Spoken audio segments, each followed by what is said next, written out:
කළුවර ඇල්ල, අලු පොළ ඇල්ල, බේරුවත් ඇල්ල, ආකිල් ඇල්ල.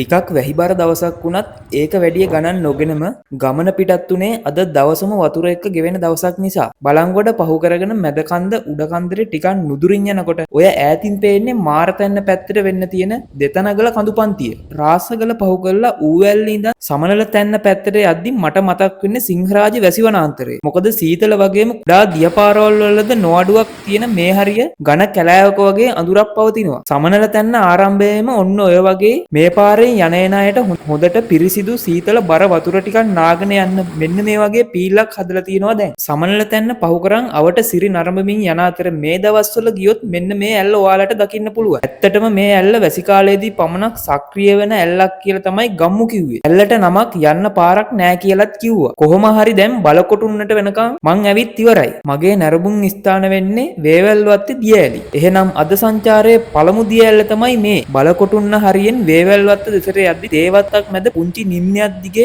එන දියපාරකින් මේක නිර්මාණය වෙලා තියෙනවා. නමුත් මේ ඇල්ල Google සිතියමේ හෝ කිසිම තැනක නමකින් ප්‍රසිද්ධ වෙලා නැහැ. වැඩිදුර හොයලා බලද්දි මෙහි අය නම් මේකට කියන්නේ ආකිල් ඇල්ල කියලා. උසින් මීටර 8ක් 10ක් වගේ වෙන මේ ඇල්ලෙන් නාන්න පුළුවන් පුංචි කටාකයක් ඇල්ල වැටෙන තැන තියෙනවා. වැස්සත් මීදුමත් පහව ගිය වෙලාවක තවත් වැහි වලාවකට අහු වෙන්න කලින් ඊළඟ ඉසව්වට යන් එහෙනම්. දියඇලි විතරක්ම නෙමෙයි. වේවැල්වත්ත බලංගොඩ පාර කියන්නේ සෝබාදහම විඳින්නට නියුණු පරිසර පද්ධතියක් තියෙන තැන. වේවැල්වත්ත නගරයට කිලෝමීටරයක් මෙහායි මෙන්න මේ ලඳු කැලෑව අතරින් රිංගලා ගියාම තවත් අපූරු දියඇල්ලක් හමු වෙනවා. මේ ඇල්ලට යන්න තියෙන්නේ දියපාරක් දිගේ ගිහින්. කලින් දිනවල ජලයේ හිතා වැඩි වී ඇති බවක් මේ දර්ශන දැක්කම ඔයාලට පේනවා.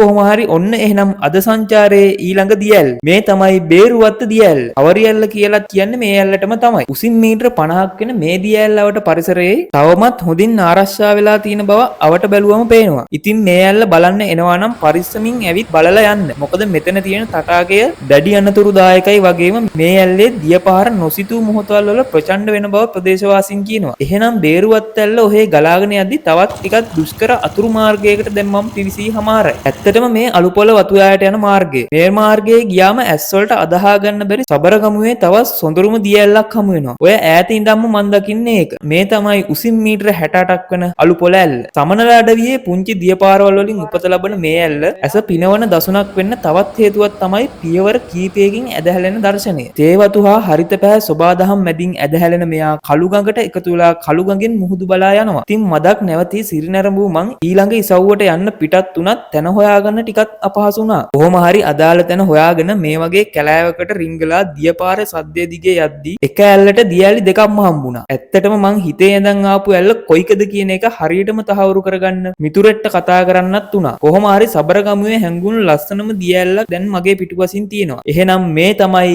කළුවර ඇල්ල. අඳුරු කැලෑව මැදින් ලස්සනට කඩා වැටිලා මේ පල්ලම් බහින්නේ තවත් දියඇල්ලක් නිර්මාණය කරගෙන. ඒ තමයි මං ඇත්තටම බලන්න ආපු ඇල්ල. අද සෝබාදහම අවිනිශ්චිත නිසා හා තනිවා ගමනන් නිසා අවදානම අරන් ඒ ඇල්ල බලන්න යන්න බැරි තත්ත්වයක් තියෙන්නේ. මොකද දියඇල්ල උඩින් මේ දියපාරින් එගොඩ වෙලා තමයි දියඇල්ලේ පාමුලට යන්න වෙන්නේ. ඒ තමයි අලුපොළ දියඇලි දාමේ දෙමළ ඇල්ල. සිරිපා අඩවියේ වැහිබර දවස්වල ගොඩක් දියපාරවල් වල ශනික ජල වැඩිවීම වෙන නිසා එහෙනම් ඉතින් අපි ඊළඟ ඉසව්වට යන්. මේ පාර දිගේ ඉදිරියට යනකොට එහෙම නමක් නැති මේ වගේ දියඇලි කීපයකුත් හමු වෙනවා. වේවැල්වත්ත රත්නපුර මාර්ගයට මං දැන් ඇවිත් ඉන්නේ. මේ පාර දිගේ යද්දි අද දවසේ මට බලන්න හම්බෙන අවසාන ඇල්ල බලන්න පුළුවන්. ප්‍රධාන මාර්ගයේ අයිනෙන් පිහිටන මේ දියඇල්ල තමයි දෙහෙන ඇල්ල. උසින් මීටර 70ක් වගේ වෙනවා. මේ ඇල්ලත් ඉතින් සුපුරුදු විදිහට කළු ගඟ පෝෂණය කරනවා. බලංගොඩින් උදේ පටන් ගත්තු වේවැල්වත්තේ දියඇලි සංචාරය එහෙනම් ඉතින් මෙතනින් නිමයි.